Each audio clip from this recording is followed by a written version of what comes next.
Bueno, la última propuesta de Michelle Bachelet de aumentar el impuesto a las empresas de un 20 a un 25% durante un eventual gobierno generó hartas reacciones, mientras la candidata presidencial asegura que es factible su propuesta. Desde el gobierno argumentan que esta situación afectará el crecimiento de la economía. Vamos a conversar sobre la viabilidad y las consecuencias de esta propuesta y otros temas además con el economista Sebastián Edwards. Gracias por acompañarnos. Hola Mónica, hola Daniel, un gusto como siempre.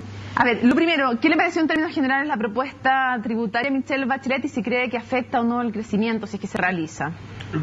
Bueno, yo no la escuché, yo venía volando, creo que más o menos sobre Ecuador cuando la dijo. Creo que no es en primer lugar no es una propuesta sorprendente. Simplemente le puso números a algo que todo el mundo sabía iba a suceder, que era una reforma tributaria. A mí me sorprende un poco que el énfasis se haya dado exclusivamente en el aumento, cuando la parte novedosa es la rebaja del impuesto a las personas. Y lo que están tratando de hacer es cerrar la brecha entre ambos impuestos, de modo de que no se produzcan los incentivos que hasta ahora ha habido de mantener o tratar de tributar de una cierta manera y no de la otra. ¿Y hoy en las empresas chilenas tienen espacio efectivamente para pagar un 25% de impuestos y no un 20%, o eso afectaría la inversión, el empleo, como ha dicho el gobierno? Bueno, cuando el impuesto es más alto, naturalmente hay el incentivo para las empresas es menor. Esa es una cuestión más o menos trivial y siempre ha sido así. Ahora, lo que hay que hacer, y en ese sentido hay un aspecto que podríamos decir es negativo. Ahora, lo que hay que hacer es mirar el paquete como un todo, y tiene aspectos que van como compensando ese aspecto negativo. Uno, que las personas van a pagar menos, la gente se va, de una vez que pague su global complementario, va a tener más dinero en el bolsillo, van a poder gastar más, eso va a tener un efecto positivo.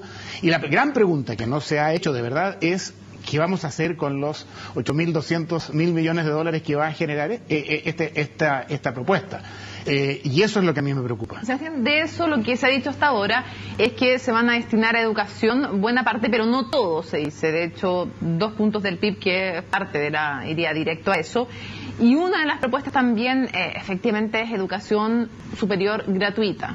Quiero saber si en términos generales el destino que se le va a dar a parte importante de esta reforma en caso de realizarse, ¿le parece acertado o no? Bueno, yo creo que nuevamente, como se dice un dicho sajón, el demonio, el diablo está en los detalles, y aquí no sabemos cuáles son los detalles.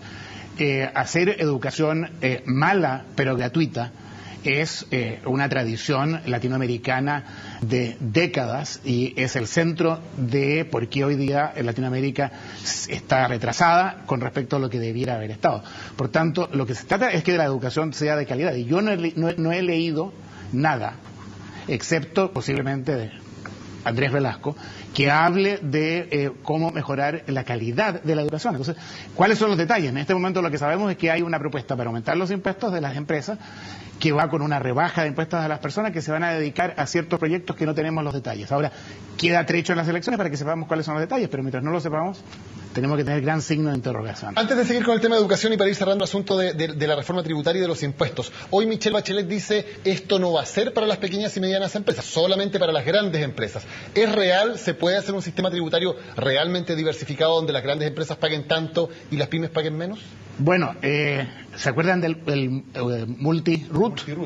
El multi-root justamente se inventa para que las empresas que pueden parecer más grandes empiecen a parecer como una suma de empresas pequeñas.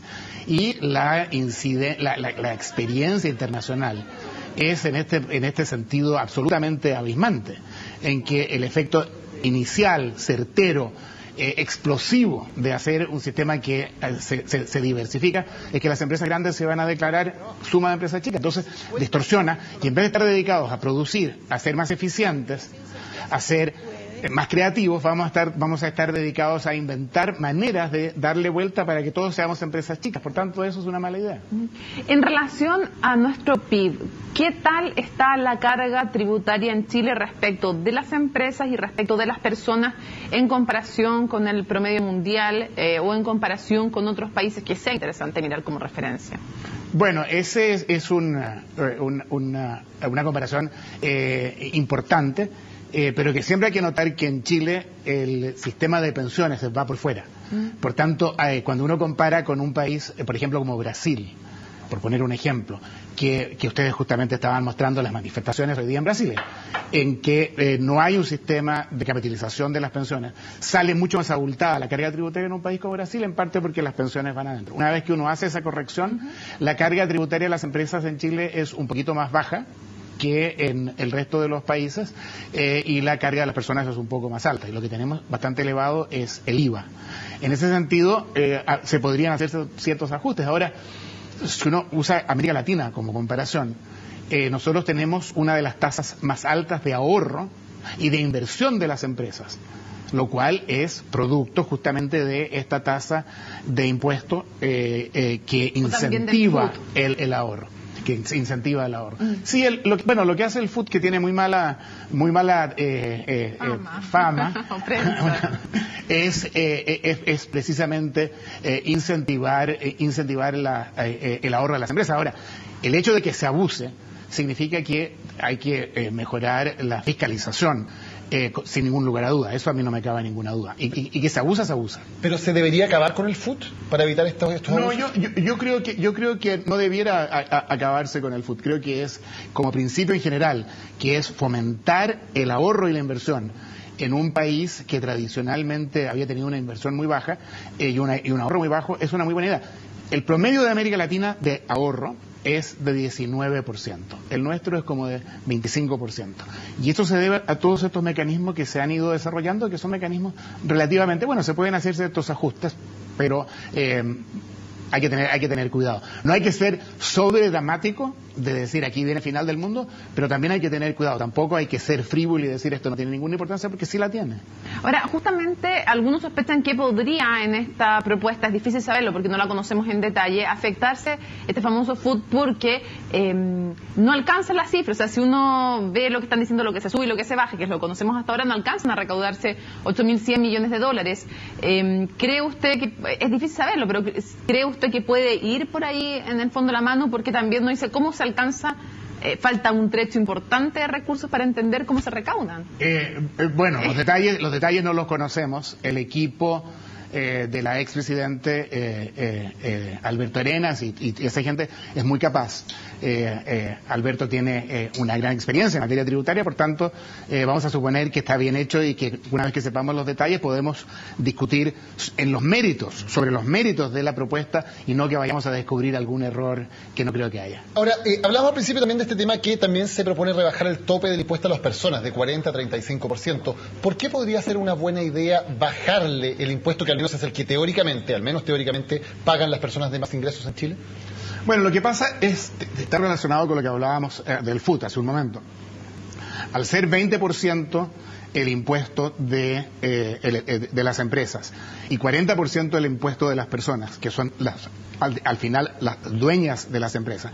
Y además se llega bastante rápido al 40%, tampoco es que solo los multimillonarios lleguen al 40%. Al haber esa diferencia entre 20 y 40, conviene presentar o que la máxima cantidad de ingresos pase como que fuera ingreso de las empresas. Si esa diferencia empieza a estrecharse, a hacerse más pequeña, empieza a ser casi indiferente. Porque supongamos que sea idéntico, las dos, 30%. Tiene usted su impuesto como empresa, lo va a pasar al FUT, 30%. Lo saca y lo usa personalmente, 30%. Da igual. Entonces, todo ese incentivo de hacer chanchullo, por llamarlo de alguna manera, empieza a acabarse cuando se empiezan a acercar las dos tasas. Y se acaban completamente cuando son idénticas. Y eso es un poco lo que se está tratando de hacer. ¿Y eso para volver más transparente el sistema tributario? Bueno, uno de los ejemplos más lindos de la política económica en Chile es que las tarifas a la importación son todas idénticas. Es decir, yo digo, importo un lápiz, pague 6%, o 3%, o 1%. Computadora, iPhone, lo mismo. Papel, lo mismo. Eso que pasa en el resto de América Latina, en que los importadores quieren convencer al agente de aduana que en realidad esto no es un iPhone, sino que es aspirina, en Chile no importa. Bueno, ok, señor, es aspirina, pero paga lo mismo. Entonces, si tenemos empresas, food y personas lo mismo, trátelo como usted quiere, paga lo mismo. Y eso, transparencia, menos corrupción, mejor gobernabilidad, todas cosas buenas. Sebastián, ¿es cierto o no que según dice Michelle Bachelet, que se le van a entregar, si es que ella llega a ser la presidenta y si es que llega a ser otro presidente de igual manera, que se les va a entregar este gobierno con un déficit estructural del 1% del PIB? Y si eso es verdad, aún teniendo eso en perspectiva, ¿cuál manejo macroeconómico para usted ha sido más responsable, el del ministro Larraín o el del exministro Velasco, o iguales? Por ser circunstancias distintas. Bueno, yo creo que son circunstancias diferentes. Pero primero, ¿se va a entregar o no? Momentos diferentes. Yo creo que si no va a ser 1%, va a ser 0,7%. Va a ser un déficit estructural mayor del balance estructural con el que empezamos todo este enfoque, que lo empezó el ministro Nicolás Eizaguirre con un superávit estructural del 1%, después se pasó a un equilibrio estructural y ahora vamos a posiblemente tener con un déficit estructural. Ahora, la verdad es que a mí demasiado no me preocupa, porque la cifra que de verdad debiéramos estar mirando es la deuda del gobierno en relación al producto. Y en un país donde la economía crece, el producto va creciendo, la deuda también puede ir creciendo y manteniendo esa razón estable. Y Chile tiene una de las deudas más bajas. Por tanto, un déficit estructural, quizás no del 1%, pero del 0,5%, es compatible con una deuda que se mantenga al nivel tan pequeño como la tiene Chile. Por tanto, no creo que no es demasiado importante. Okay. Considerando que uno de los ministros vivió una época de crisis, otro vivió una época de un poco mayor abundancia, cada uno en sus circunstancias, ¿le parece que han sido igualmente responsables Velasco y Larraín en el manejo macroeconómico, o alguno se puede atribuir que ha sido más responsable o mejor en el manejo? No, yo creo que Chile en general, desde Alejandro Foxley, que en mi libro es uno de los grandes héroes del regreso a la democracia en Chile, desde ahí en adelante en general hemos tenido ministros de Hacienda verdaderamente de lujo, y creo que tanto Andrés Velasco como Felipe Larraín son excelentes. Yo creo que si tienen alguna discusión van a tener que dirimirlo en un partido de ping-pong o en una cosa así más deportiva, porque los dos han sido muy buenos ministros. Vamos a hablar de otros temas, del debate sobre las AFP, de lo que está pasando con los candidatos presidenciales. Le vamos a preguntar también a Sebastián Oder si tiene un candidato favorito, pero después de la pausa, aquí en Resumen Ejecutivo de CNN Chile.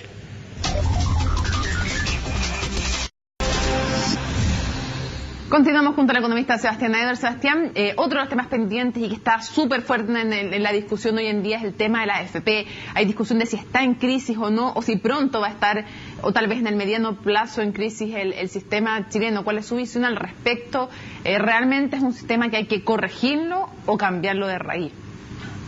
No hay que cambiarlo bajo ningún punto de vista. Yo estaba hoy día preparando unas diapositivas para un seminario que voy a dar acá con Moneda Asset, y estaba viendo el performance de las economías latinoamericanas en una cuestión que es bien interesante, que es Pacífico en contra del Atlántico, que tiene un contexto más específico, que es si acaso México va a pasar a ser en los próximos 12 años el país latinoamericano más grande económicamente y va a superar a Brasil. Esa es la gran pregunta hoy día en los centros de estudio internacional. Y están los mexicanistas y están los brasileristas, y después que México ganó la medalla de oro en el fútbol en la Olimpiada, mucha gente piensa que México va en esa dirección. Si uno mira este contexto, los 4 primeros países en el ranking latinoamericano, todos tienen sistema de capitalización de las pensiones. Ahora, obviamente que esto es una coincidencia, no, es una sola variable. Y todos los países del Atlántico que no tienen el sistema, lo tenían los argentinos, pero los Kirchner lo expropiaron, están al final de este ranking. Por tanto, no hay que cambiarlo, no hay que eliminarlo, pero sí hay que modificarlo, y hay que modificarlo porque está en crisis por una razón muy sencilla. Chile ha sido un país enormemente exitoso y hoy día vivimos 10 años más que cuando se inventó el sistema. Cuando se inventó el sistema, un varón, un hombre, a los 65 años tenía una esperanza de vida hasta los 73 años. El dinero que se acumulaba tenía que durar por 8 años en promedio. Hoy día, un varón a los 65 años tiene una esperanza de vida, en ese momento, hasta los 83 años. El dinero que se acumula, que es el mismo que antes, porque es 10% sobre los mismos números de años que antes, ahora hay que distribuirlo no en 8 años, sino que en 18 años. Por lo tanto, toca menos por cada año. Sin duda, Esa es la crisis, y hay que hacer dos cosas, o una combinación. Jubilarse más tarde o contribuir más. Y de todos los precandidatos en la primaria, solo uno mencionó este hecho, que fue Andrés Alamán. Y a mí, mirando desde California, esto me pareció absolutamente sorprendente. Pero al mismo tiempo es un síntoma de lo que pasa en Chile, en que la gente y los políticos no hablan de lo que hay que hablar. Por ejemplo, el AFP estatal, que ha sido como el centro de la discusión, ¿soluciona en algo el problema de las AFP? No soluciona el problema de las AFP, porque el problema de las AFP, Daniel, como acabo de decir, es que la gente vive 10 años más. Y por tanto, alguien tiene que proporcionar esos ingresos por 10 años más. Si el Banco del Estado tiene una AFP, ¿en qué me ayuda a mí, que se suponía que me iba a morir a los 73 años y ahora me voy a morir a los 83 años? En nada, a no ser que Pablo Piñera me regale una jubilación por los 10 años que me faltan en relación a cómo se creó el sistema, y eso no va a suceder. El Banco del Estado podría ayudar un poquito. Es una nota de pie de página en la discusión. Y esto es como leer, como si uno va a la escuela y trata de estudiar para una prueba o aprender leyendo solo las notas de pie de página. Es imposible. Ahora, ¿tiene sentido que las comisiones no estén ligadas al desempeño de los fondos de administración y que si pierden uno pague la misma comisión que si han administrado bien el dinero de uno? Porque en el origen además no era así. Entonces uno se pregunta, ¿por qué le tengo que dar la misma comisión a un administrador que lo hizo bien que otro que lo hizo mal? Originalmente el sistema... ¿Podría cambiar eso? Originalmente el sistema chileno tenía una peculiaridad que era muy interesante, que había un fondo de compensación donde las AFP tenían que usar ese fondo para compensar a los afiliados si acaso administraban mal el dinero. Yo creo que tendría sentido reintroducir una medida de ese tipo, creo que sí. Pero de nuevo, ayudaría, lo haría más justo, la gente estaría menos enojada o perpleja, pero la verdad, yo quiero insistir en esto que es... mi abuelita lo entendería. Si uno vive 10 años más, pensemos al revés, lo que quiere, por ejemplo, el Partido Comunista, que es terminar con el sistema y que sea un sistema de reparto. Significa que hoy día, en relación al año 81, los jóvenes tienen que financiarle a los jubilados por 10 años más que antes. Si antes uno como joven se hacía cargo de un jubilado durante 8 años, y de ahí se sacaba la mochila, hoy día esa mochila dura 18 años. Es decir, este problema de que nos hemos transformado en un país avanzado en cuanto a esperanza de vida, de alguna manera hay que pagarlo. De los candidatos presidenciales, ¿cuál es el que más le ha gustado en sus propuestas hasta ahora? Bueno, no los he seguido con tanto detalle. Yo estoy muy impresionado con la claridad y la valentía con que ha presentado sus proyectos Andrés Velasco. Yo conozco a Andrés de toda la vida, siempre lo he admirado mucho, pero mi admiración por él ahora ha crecido en este sentido, porque ha sido de una certeza y nunca se ha desviado de esto de decir lo que él piensa y decir la verdad, aunque no sea muy popular. Tanto que si usted pudiera votar, ¿votaría por él? No, yo ahora puedo votar si vengo, porque estoy inscrito, me inscribieron automáticamente. ¿Y va a votar? En Recoleta estoy inscrito. ¿Va a votar? No, para la primaria no voy a estar acá. ¿Y para la presidencia? Por lo tanto, quedo eximido de contestar esa pregunta. No, porque para la primera vuelta usted votaría por un candidato de la nueva mayoría o uno de... Pues no voy a estar acá, no tengo que presentarme. No, pues digo en noviembre. ¿Votaría por cuál de los dos bloques? Tendría que ver quiénes ganan las primarias y todavía no sabemos quién va a... ¿Michelle Bachelet está izquierdizada con respecto al año 2005 con lo que está proponiendo? No. Creo que es una pregunta interesante, pero que distrae. El sistema de las primarias en Chile es muy nuevo, tan nuevo como que es primera vez que se hace, y las primarias, por definición, hacen que los candidatos traten en esa primera vuelta de atraer a sus propios correligionarios. Hoy día había un gran cartel de Claudio Rego que dice: creo en Dios y qué. ¿Significa que la democracia cristiana se ha catolizado con respecto a...? No. Ya, después se van a ir más al centro, es claro, usted, pero obvio.